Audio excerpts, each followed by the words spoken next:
நீங்கள் கூட சொன்னீங்க வாடி வாடி வாடி வாடி. நீங்கள் அமைச்சர் பேர் அவர் விஸ்வநாதன் அந்த டான்ஸ் ஆடினார். வாடி வாடின்னு அவர் மந்திரி யாரை கூப்பிட்டாரு? டீச்சரையா? பாட்டுங்க வாடி வாடி வாடினாரு. இன்னும் 10 நிமிஷம் ஓடி இருந்ததுன்னு வச்சுக்கோங்க, டீச்சர் நிலைமை என்ன ஆகிருக்கும்?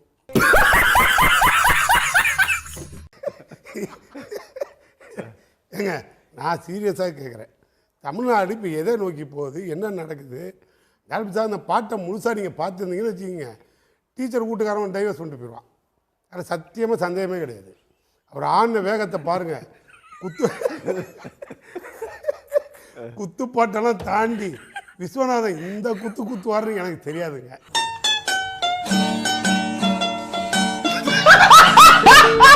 பிரிச்சு மேய்றாரு.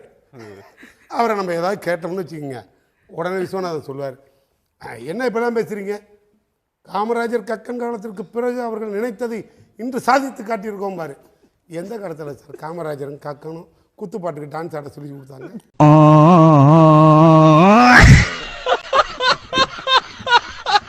இதை நான் எங்கே சார் போய் சொல்கிறது? சரி, அவருக்கு அமைச்சர் ஏதோ பிடிச்ச இடத்துல ஆடுறாரு. இப்போ நான் திரும்பி கேட்குறேன், இதே மாதிரி முதலமைச்சர் சட்டசபையில் ஆடுவார்? எனக்கு ஒரு ஆசை, பிள்ளைங்களும் ஆசைப்பட்டார்கள். மந்திரியை நிப்பாட்டி கேட்குறாங்க, என்ன சார் இப்படி ஆடுறீங்க, என்ன சார்? அவர் சொல்கிறாரு, முதல்வர் பிறந்த நாள், அதனால் என்ன இருக்குது, ஆர்வத்தில் எல்லோரும் ஆடுறாங்க, ஆசைப்படுறாங்க, ஆடுறேன்னாரு. நாங்களும் ஆசைப்படுறோம். முதலமைச்சர் ஏற்கனவே ஆடிட்டு இருந்தவர் தான், சட்டசபையில் ஆடுவாரா? இது நியாயமான கேள்வி தானே. இதுக்கு முதலமைச்சர் தரப்புலையோ தாவேகா தரப்புலையோ கடைசியில் உட்காந்துருக்க வக்கீல் ஏதாவது பதில் சொன்னால் கடைசியாக பேசிக்குவோம், அதெல்லாம் கூட அப்புறம் வச்சுக்குவோம். என்ன சொல்கிறேன், அது கல்வித்துறை. இந்த பசங்கள்கிட்ட கொண்டு போய் இப்போ ரஜினிகாந்த் சார் சொன்னார், நேருவை மாமா என்று அழைத்தோம்னார். நியாயமான ஒன்று. அதுக்கப்புறம் இப்போ விஜய மாமான்னு அழைக்கிறாங்க. ரைட்டு சார், நாங்கள் கூட மாமா விஜய்னு கூப்பிட்றோம். வேணான்னு சொல்ல குழந்தைகளை சார், குழந்தைகள் சொல்கிறாங்க. ஏங்க இப்போ நாங்கள் மட்டும் கூப்பிட்டா கோச்சிக்க போகிறாங்களா?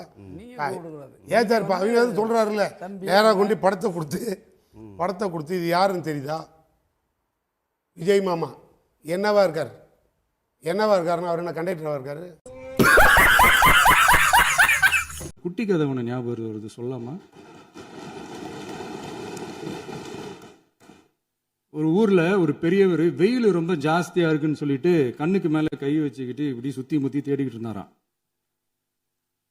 அப்ப கூட இருந்த ஒரு சின்ன பையன், என்ன தேடுறீங்க அப்படின்னு கேட்டானா. அதுக்கு அந்த பெரியவர் சொன்னாரா, அது ஒண்ணு இல்ல தம்பி, உங்க அப்பா இங்கதான் இருப்பாருன்னு சொன்னாங்க, அதான் தேடிக்கிட்டு இருக்கேன், எங்க உங்க அப்பாவையா காணோம்? Sir shot okay sir, dialogue delivery தாறுமாறு, அதுவும் அந்த ஆக்ஷன் கொடுத்தீங்களே பக்கா. ஆனா என்ன, நீங்க எங்களை கலாய்க்கலாம், எங்க தலைவரை கலாய்க்கலாம்னு ஒரு குட்டி கதை சொன்னீங்க. அந்த குட்டி கதையை பயன்படுத்தி வெளியில உங்களை வெளுத்து எடுத்துட்டு இருக்காங்க.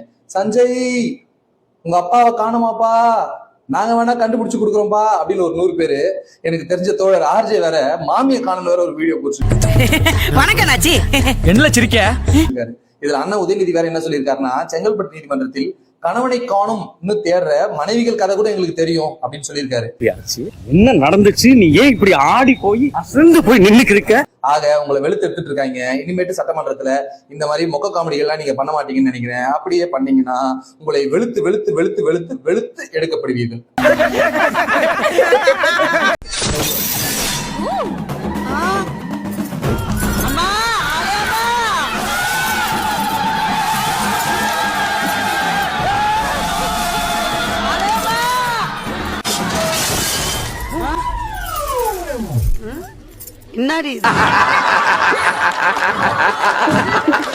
சாம்பார் அப்ப எனக்கு பொட்டு மாமா எலெக்ஷன் அப்போ என்ன சொல்லிருக்கான்னு பாப்போமா?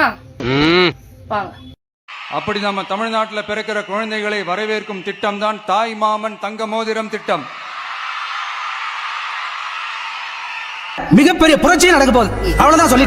தமிழ்நாட்டில் பிறக்கும் ஒவ்வொரு குழந்தைக்கும் அரசாங்கத்தின் ஆசீர்வாதமாக ஒரு தங்க மோதிரம் வழங்கப்படும். அரசு மருத்துவமனையில் பிறக்கின்ற குழந்தைகளுக்கு மட்டும்தான் தங்க மோதிரம் வழங்கப்படும் சொல்றாரு.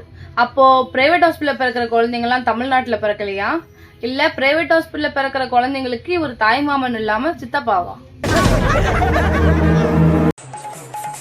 எம்புட்டு புள்ள ஒரு பலூன் கேட்டா வாங்கி கொடுக்கறதுக்கு வக்கில்ல. அரைக்குள்ள அரிசி வாங்க காசு இல்லாம அத்து அல்லாடி நிக்க ஆட்டோக்காருக்கு 500 ரூபாயா?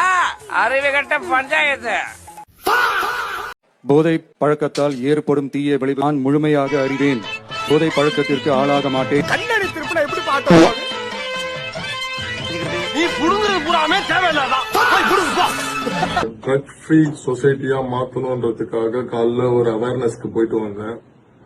அது போயிட்டு வந்ததுக்கு அப்புறம் ஒரு தப்பான ஒரு ரூமர் வந்து கிளப்பிட்டு இருக்காங்க. என்னன்னா, நாங்க IPL மேட்ச்க்கு ஒரு 2 years பிஃபோர் சம்திங் போயிருந்தோம். பாப்பா பிறந்து கொஞ்ச நாள் கழிச்சு, அது ஒரு 2 years பிஃபோர் இருக்கும், டேட் கூட தெரியல. அந்த டைம்ல ஃபேமிலியோட எல்லாரும், ஃபேமிலி ஃப்ரெண்ட்ஸ் எல்லாருமே போயிருந்தோம். அந்த டைம்ல வந்து என்னன்னா, ஒய்ஃப் வந்து இந்த மாதிரி ஒரு பாப்பா வந்து டேப்லெட் முழுங்க மாட்டா, அதை துப்பிடுறா அப்படின்றதுக்காக ஒரு டேப்லெட்டை வந்து அதை கிரஷ் பண்ணி அதை இதுக்கு தண்ணியில கலந்து அதை பாப்பாக்கு கொடுக்கணுன்றதுக்காக ஒரு டேப்லெட்டை கிரஷ் பண்ணி அதை கொடுக்கறோம். IPL மேட்ச் ஸ்டேடியம்ல அவ்வளோ கூட்டம், அவ்வளோ கும்பல், அவ்வளோ போலீஸ் ப்ரொடெக்ஷன், அவ்வளோ பேர் என் பேக்ல ஃப்ரண்ட்ல எல்லாருமே இருக்கிறாங்க.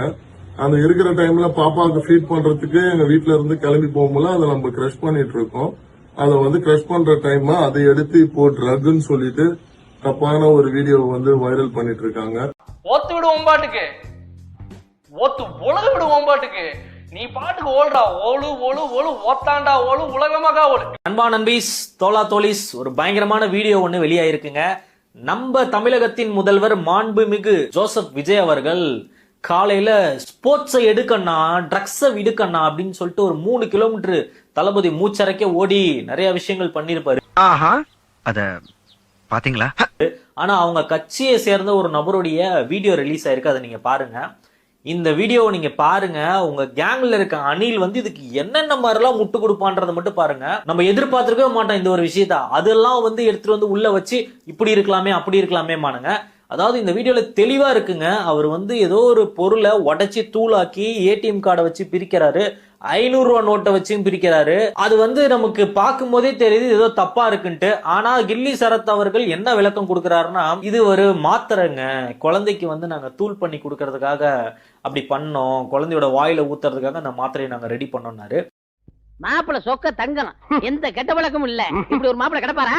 எந்த கிட்ட பழக்கம் இல்லையா? எப்பாவது வெத்தலாவுக்கு போடுவாரு. அப்படி ரெடி பண்றவர் எதுக்கு 500 ரூபா நோட்டெல்லாம் கையில வச்சிருக்கீங்க? நாங்க எத்தனை தளபதி படம் பார்த்திருக்கோம். போதைப் பொருள் எப்படி இருக்குன்னு எங்களுக்கு தெரியாதா? அதாவது தாவேகா காரனை பொறுத்த வரைக்கும் ஒரு தப்பு பண்ணிட்டானா ஒத்துக்க மாட்டான். ஆனா நான் இத பண்ணலன்னு சொன்னா நான் பண்ணல, என்ன நான் பண்ணல. உதாரணத்துக்கு சொல்லணும்னா ஒரு பழமொழியாவே சொல்றேன். தாவேகா காரனுடைய பேச்சு எப்படி இருக்கும்னா, கேட்கிறவன் கேன புயலா இருந்தா கடப்பார காத்துல பறந்து வந்து கழுத்துல சொருவிடிச்சோமா தாவேகா காரன்.